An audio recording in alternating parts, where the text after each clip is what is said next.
Hello friends, welcome back to my channel Learning Physics with Bhavya ma'am. If you have not seen my previous video, this link is given in the description box, please check. Today we are going to learn electrification or charging a body. Depending on the types of material, there are three methods of charging a body. If the body is insulator, then we are charging a insulator by rubbing or friction. Here, two bodies should be in contact with each other.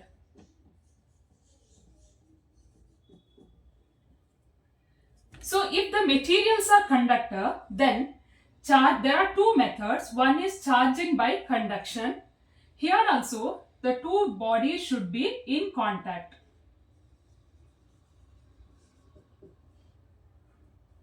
In third method, that is by induction, two bodies are not in contact.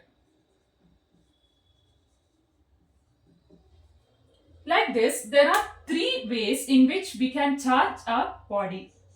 So that means we are adding or removing an excess of electrons to a body to make it charged. Okay, so these three are different ways in which we can charge a body. This is one of the important question asked for 3 marks. So if you just mention this much, it's enough. But it is better to understand this process of charging in detail. So let us consider the first one, that is charging by rubbing or friction. Now let us understand how can we charge an insulator just by rubbing or friction.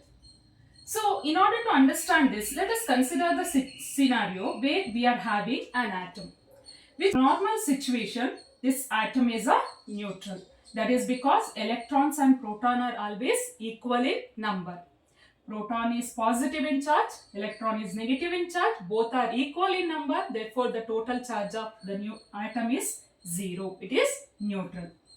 Now, during rubbing, what happens? You are keeping one object over the other object. So, the surfaces are in contact with each other. Then, let us imagine, so here you have placed another material, okay. So, this is one material.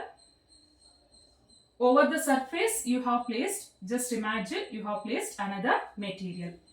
So these two surfaces are in contact now. So just imagine the surface atoms on the surface. Each atom is having this configuration. Now, so here the electrons are, placed such a way that there is a space like this. So you just imagine one more electron configuration like this, so that orbits are interlocked with each other, interlocked like this. Okay, so the orbit, just imagine one more atom here.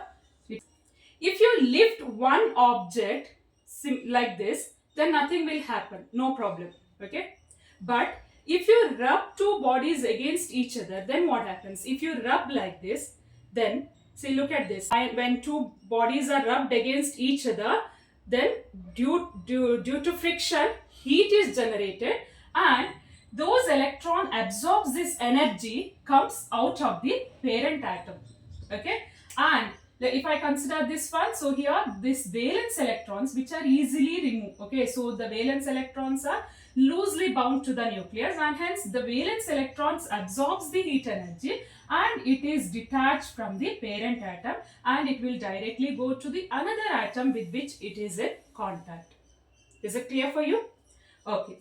So the one which lose electron, so the one body which lose electron becomes positive in charge. So that body becomes positive in charge.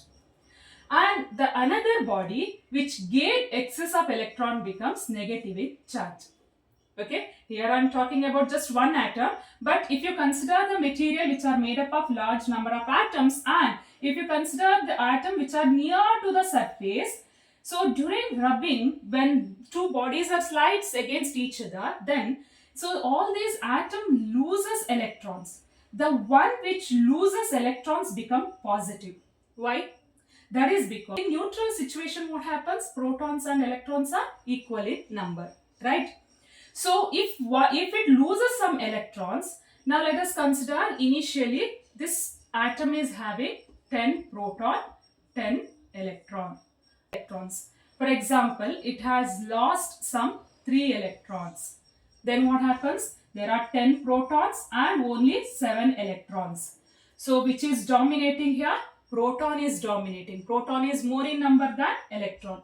So that's why proton is positive in charge. That's why this material is having more number of positive charges than electron.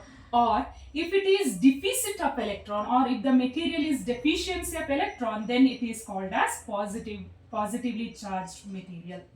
Is it clear? Similarly, if another material, let us consider this material is having, I'll consider same number, 10 protons and 10 electrons. Okay, so 3 electrons will transfer to the second atom. So it has 3 more electrons.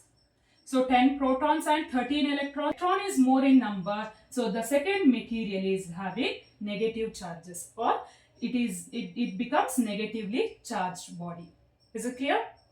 So the first, while rubbing, what happens here actually, when two insulating bodies are slide against each other, so the one body loses an electron, and here there is a transfer of electron from one body to another body. The one body loses electron and hence it deficit of electron and it becomes positive in charge. Another body gains an electron and hence it has surplus of electron or excess of electron and it becomes negative in charge. The electron is responsible for charging a body. Is it clear?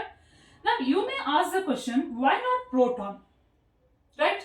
Why not proton? So you might have think, if this body is having positive, means it is proton who is responsible for it. No. Right?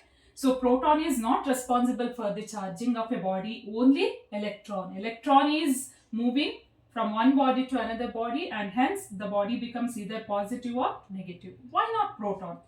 So there are two points. One is, say proton is heavier than electron.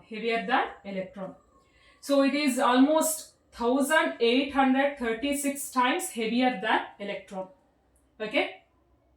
Electron is being very lighter particle, so it can move easily.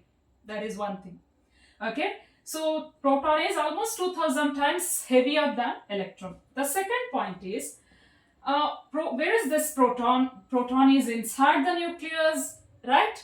And electron is valence. We are considering the valence electrons, the outermost electron. One can easily remove this electron by passing small quantity of energy. So this valence electron requires a minimum energy to detach from the atom. Is it clear? So that's why proton is, since it is inside the nucleus, we cannot remove that so easily. So that's why electron is responsible for charging a body. Okay. Now, so we came to know that by losing an electron, the one body becomes positive, and by gaining electron, another body becomes negative. Then, which out of two materials, which loses electron and which gains electron? How can we know that which body loses and which body gains an electron? So for that, let us consider one property of the material, that is, there is one property of the material that is called as electron affinity. Okay. So electron affinity is nothing but affection. Affection towards electron. Affection means love towards electron. Okay. So we are having two materials. We considered the material into two categories. One is positively charged, another one is negatively charged, right? So when two materials are rubbed against each other, so one has positive, another has negative, right? Now, out of these two pair of material, those material which has low affinity towards the electron, that means which has low love towards the electron, loses electron easily. It tends to lose an electron so easily and hence it becomes positive in charge. Similarly, those material which has having high electron affinity tends to electron easily, okay, tends to gain an electron and hence it becomes negative in charge. Is this clear for you?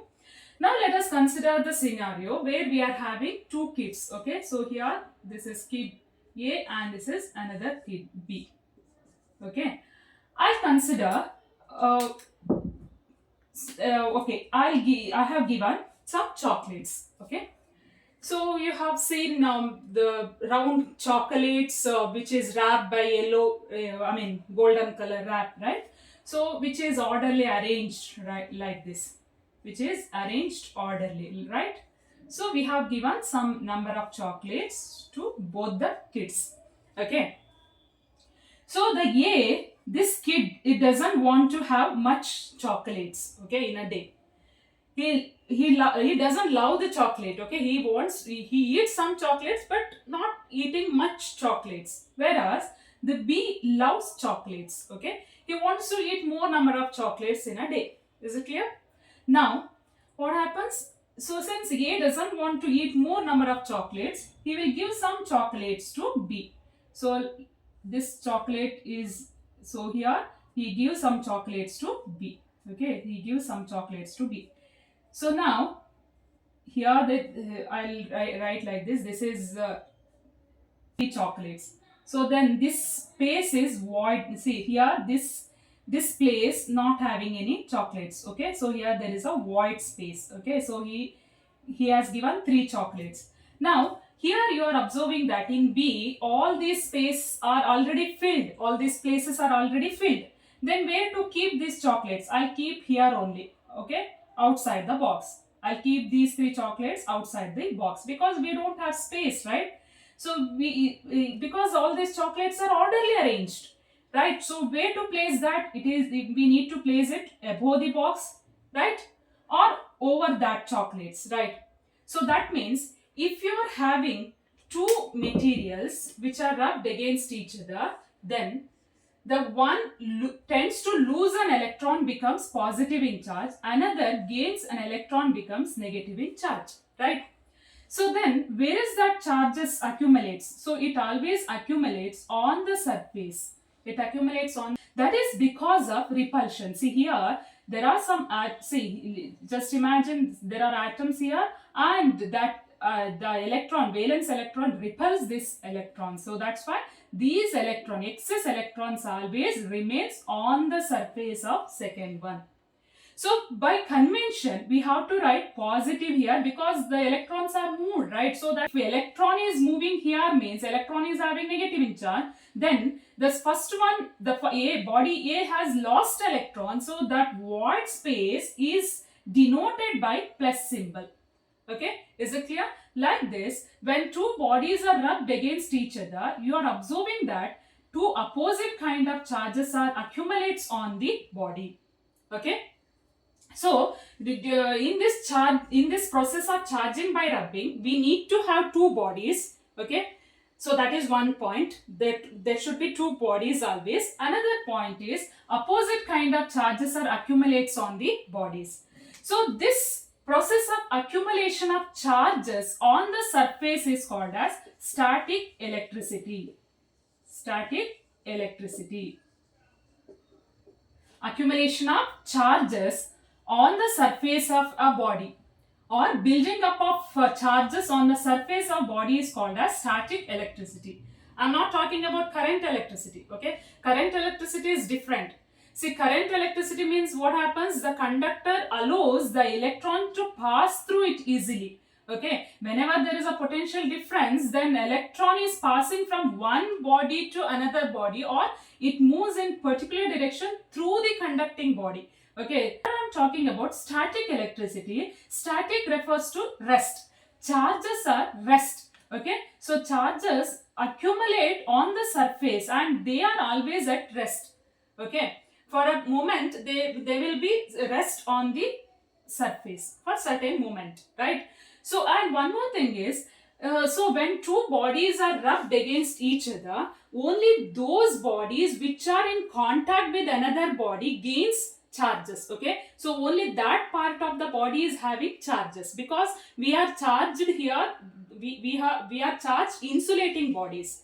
So in insulator, charges are always localized, right? So we have seen in the previous video. So charges are always localized, that remains there itself. So it is not moving. It remains on the surface of the charged body, and hence, so this is also surface phenomenon. So this is a surface phenomenon. Why? Because charges are always remains on the surface of the body. If you remove cotton clothes from your body in dry weather, you are not observing any such sparks or crackling sound. Why? Cotton is also an insulator, but you are not absorbing this. What may be the reason? And if you comb dry hair by plastic comb or plastic rod, in previous video I have seen that it can attract light paper pieces because it gets charged, right? Whereas if you use wooden comb to dry your hair, that cannot attract light paper pieces. As I mentioned, electron affinity means different material is having different affection towards the electron, so that those having low electron affinity becomes positive in charge and those having high becomes negative in charge, right? So based on this, different materials are listed according to their electron affinity. So this series of common materials what we are using in our day-to-day life is called as electrostatic series given by Faraday. Okay, or it is also called as triboelectric series, which tells about the nature of the material. So you'll come to know which material becomes positive and which material becomes negative. Okay, so here in this series, the topmost is having positive, and as we go down, the topmost is having a positive in charge. That means it is having low electron affinity. And as we go down, its electron affinity increases and it becomes more and more negative in charge. Okay, it becomes negative. For example, if I consider two materials here, I consider glass and silk. Okay, glass and silk. So here you can see that glass is in the topmost and silk is here, right? So therefore, when we rub these two bodies against each other, glass is having low electron affinity and it becomes positive and silk becomes negative. Okay. Now let us consider two more bodies, that is silk and, okay, I'll consider amber. So where is that two materials, silk and amber? Look at here. So now when these two are rubbed against each other, silk is above the amber. That's why silk is positive now. Okay, amber becomes negatively charged. Okay, so that means you cannot mention, you cannot just by seeing this, you cannot say that which is positive or which is negative. Okay, depending on the pair of material which you consider. Okay, you have to consider the pair of material. For example, dry hair and plastic comb. Okay, so dry hair is in the topmost and plastic is in the bottommost. That's why dry hair is positive, plastic comb is negative. I hope it is clear. You cannot mention only one material and you cannot ask which is the kind of charge this material is having. You should have pair of material to mention whether it is positive or negative. I hope it is clear. Is it okay? So that means as we go down, its electron affinity increases and it becomes more and more negative. But so if you consider the pair of material, then it will be easy for you to write which is a charge, which kind of charge that body is having. Okay? Yes. You are observing here that cotton and wood comes almost at the center. Okay, cotton and wood is almost at the center. Therefore, electron affinity is almost zero. That means it doesn't tends to lose electron or it doesn't tends to gain an electron. Okay, it is almost constant. So that's why cotton and wood. So when we are removing cotton material, if the shirt is made up of cotton, we are not observing any crackling sound or flash of light. Or if I use a wooden comb, we are not observing any such attraction. We are not observing wooden comb is not attracting light paper pieces, right? So that is the reason. I hope it is clear. Please practice this electrostatic series, at least you practice the common material which we are using in our day-to-day life. Okay. Yes. Now let us move to the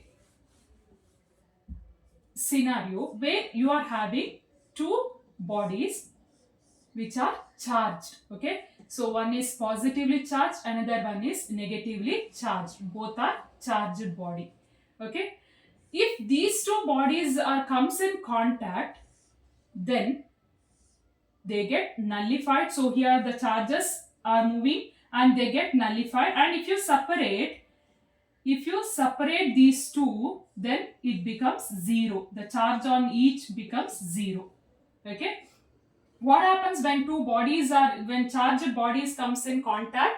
Then there is a discharge. Okay. So here what happens actually? Let us consider the same. Here this is positive and this is negative. Okay. Same bodies. So when these two comes in contact, the electron moves from one body to another body. So here the second body is having more number of electron, excess of electron, and hence it transfer from B to A. Okay. As it transfers like this, as electron, so this transfer of electron, so here this is called as discharging. Okay, excess charge is moving, right? So this is called as discharging. So the discharging, because during discharging we can see spark. Spark is nothing but light. Okay, flashes of light. So the insulating body is having charges for a moment. Okay, and then it will leak to the air. It leak out to the air. Or if another body comes in contact, then charges, they get nullified to each other because the electron transfers from one to another. Sometimes you can see while folding nylon or synthetic clothes, here what happens, the nylon saree get charged. Okay, in dry weather the charges are accumulates on the nylon saree, and when you are folding, that nylon saree is rubbed against your finger, so it finds conducting part because your hand is conductor, right? So it finds conducting part, so electron is flowing, so that electron is moving through your body to the ground, right? So this is called as discharging. During discharging there is a crackling sound. Okay, whenever there is a discharge, either you are absorbing the flash of light or you can get the sound, crackling sound. So that's why the same reason is when we are taking off the synthetic clothes through our body, so that charges are passing through our body or through our hair. Okay, so that is the same reason. And even lightning is a best example for this, right? If you like my videos, please like, share and subscribe my channel. Thanks for watching.